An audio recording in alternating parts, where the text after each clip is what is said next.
Halo, good morning. Tadi pagi Mbak Diah, nih, ini artisku ini adalah Mbak Diah yang megang kamera. Dia itu datang ke sini terus dia cerita, dia punya adik itu kan yang diopeni sama dia karena waktu kapan ibumu meninggal dia tahun berapa? Lupa. Nah, udah lupa. Ya 14 tahunan lalu ya. Ya, sekitar segitu ibunya meninggal terus dia jadi ngopeni adiknya. Waktu itu Robi itu masih SD, TK ya. Jadi aku sama dia belajar bareng gimana cara ngopeni anak. Aku ngopeni si bontot ini, terus dia juga ngopeni adiknya. Sampai sebelum kasus COVID ini adiknya sudah diterima di MRT. Tapi terus karena dia undergoing the training, abis itu karena kondisi seperti kayak gini jadi dipostpone dulu. Keren, ini anak keren banget. Lulus SMA, dia sempat kerja di XX1, tetap kerja terus. Dia dipaksa sama dia, pokoknya ada nggak ada uang, lakukan sesuatu. Orang laki harus begitu. Nah, pagi-pagi tadi dia cerita bahwa pacarnya si Robi ini pintar sekali. Dia memaksa Robi, pokoknya setiap hari lagi COVID gini sambil nunggu kerjaan jalan, anything, you do anything. Jualan, itu, pokoknya setiap hari ada aja. Dan aku jadi berpikir, itu loh, perempuan tuh kayak gitu loh. Bener, yang dobrak memang orang laki, tapi pendorongnya ini mesinnya kayak pendorong mesin air, mau jet pump apa pendorong mesin abal-abal yang bikin air tidak mengalir dan membuat memberi kehidupan pada sekelilingnya, kan gitu. Jadi pada intinya perempuan itu memang ditakdirkan menjadi tulang rusuk bagi laki-laki. Tulang, bukan bukan tulang punggung, tapi tulang rusuk yang memelihara hatinya dan melindungi hati laki-laki.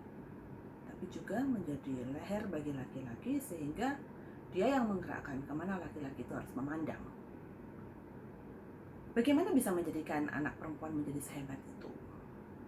Again, ketika saya bicara seperti ini, kita bicara pada kondisi normal. Atau kita usahakan supaya menjadi normal. Atau ketika kita mencoba untuk membentuk keluarga, kita mencita-citakan sebuah kenormalan.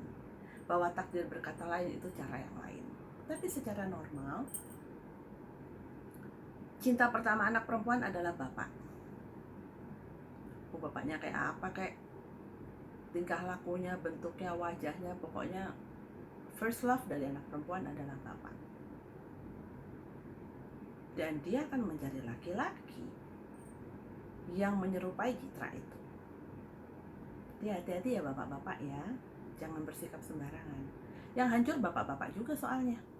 Kalau sampai nanti anak perempuannya hancur karena tidak punya patokan yang baik, remuk Anda. Saya perhatikan, ini pengamatanku ya. Anak perempuan pertama tuh biasanya tuh pacar bapaknya, anak laki-laki terakhir itu pacar ibunya. Nggak tahu deh, itu tuh sering banget seperti kayak gitu. Itu seperti sesuatu yang tidak bisa hindari, itu coming naturally. Ya memang pada dasarnya seperti itu, anak perempuan memang kekasih hati bapaknya. Jadi bapak akan melindungi anaknya. Semua laki-laki di dunia tidak akan cukup baik buat anak perempuannya karena saking cintanya bapak kepada anak perempuan. Disitulah pendidikan anak perempuan terhadap lawan jenis. Dalam kondisi yang terlalu tidak menguntungkan, misalnya harus terjadi perpisahan, jangan pisahkan anak perempuan dari bapaknya. Nanti kita akan kewalahan ketika anak ini mencapai usia akhir balik, di mana dia akan menghamba pada cinta, atau zaman sekarang sebutannya bucin. Jadi budak cinta, karena nggak ada patokan cinta yang mengenyangkan buat dia. Lalu dia akan sibuk mencari yang model begini, model begitu, dan nggak pernah selesai.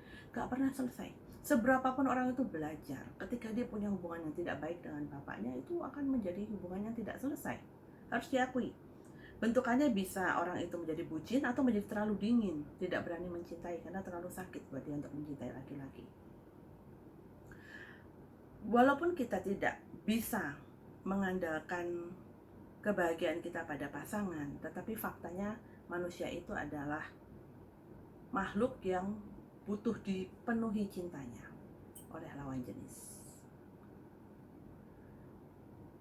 Sehingga ketika cinta itu penuh, perempuan itu bisa memaksimalkan potensi dalam dirinya. Ingat lagi bahwa perempuan itu multitasking, perempuan itu mampu berfokus. Perempuan itu adalah otak dan nyawa dari sebuah rumah. Waktu ibu saya sakit, sempat stroke, rumah itu kosong ketika mama nggak ada. Begitu mama sudah sehat kembali, rumah itu ada nyawanya lagi. Itu baru orang sakit loh. Fungsi ibu ketika dalam kondisi sakit loh. Segitu besarnya fungsi ibu dan perempuan. Juga apabila kita mendidik anak perempuan, yang kita ingat adalah ketika kita mau menjadi manusia sukses, kita menginginkan bahwa seluruh anak keturunan kita menjadi orang yang baik, sukses. Salah mendidik anak perempuan, salah menjadikan anak perempuan menjadi wanita sejati, sama dengan merusak seluruh anak keturunan kita. Itu ngeri loh. Karena anak perempuan kita adalah yang akan menjadi ibu bagi anak keturunannya, dan dia akan mendidik anak perempuannya lagi untuk menjadi ibu lagi dan menjadi bapak lagi. Ambiar seluruh keturunan kita kalau kita tidak cerdas mendidik anak perempuan. That's a challenge. Dalam kultur Indonesia, kultur ketimuran, betul bahwa seperti video saya sebelumnya, kita bicara tentang perubahan masa di mana lelaki juga bertransformasi dalam hal perasaan. Perempuan pun demikian. Tetapi karena saking kuatnya, saya mempercayai saking kuatnya, kenapa buktinya kuat? Anak dimasukkan ke rahim ibu, bukan ke rahim bapak. Saking kuatnya perempuan setiap saat harus belajar untuk rendah hati. Rendah hati, mengizinkan laki-laki untuk memimpin dirinya. Tapi ingat ya, mengizinkan. Izinnya berasal dari perempuannya. Perempuan berkuasa terhadap pikiran, hati, dan tubuhnya. Dia hanya mengizinkan laki-laki untuk memimpin dengan kerendah hatian. Kenapa? Karena perempuan sangat memahami bahwa tidak ada dua nahkoda dalam sebuah kapal, supaya tidak bentrok. Perempuan tahu kapan mengulur dan kapan menarik. Jadi sebenarnya yang mimpin siapa? Right? Tapi kita mesti cukup rendah hati untuk mengizinkan laki-laki. Karena kita memimpin dalam kelemah lembutan. Kita juga mesti belajar dari ayah kita, bagaimana kita ini dihargai, tubuh ini dihargai. Apapun ideologi, kepercayaan yang kita anut, sah-sah aja. Semua orang punya pilihan untuk mempercayai apa yang ingin dia percayai, karena orang pasti tahu itu yang cocok buat dia. Tapi tolong diingat bahwa, lagi-lagi saya ingatkan, kita berkuasa atas tubuh kita, tubuh, pikiran, dan hati kita. Jangan berikan tubuh ini kepada orang yang tidak berhak dan tidak layak. Jangan berikan hati ini kepada orang yang tidak berhak dan tidak layak. Control yourself. Ajari anak perempuan untuk demikian menghargai dirinya. Kenikmatan sebuah perempuan memang mungkin kadang-kadang kita kemayu, kita dandan, kita mempercantik diri.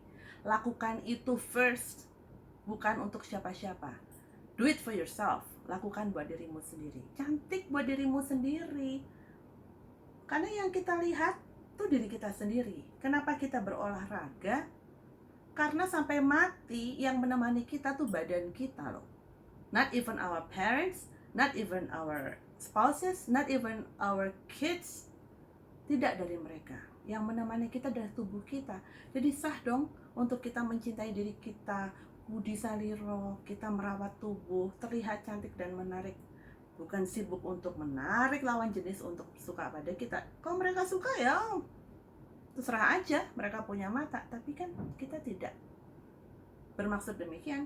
Yang kita hormati adalah badan kita sendiri. Penghormatan terhadap diri itu penting, karena dari situ perempuan akan mampu mengontrol waktunya, bagaimana dia membagi antara dirinya dengan keluarganya, dengan bapak ibunya. Dan semuanya itu pusat pendidikan manusia ada di perempuan.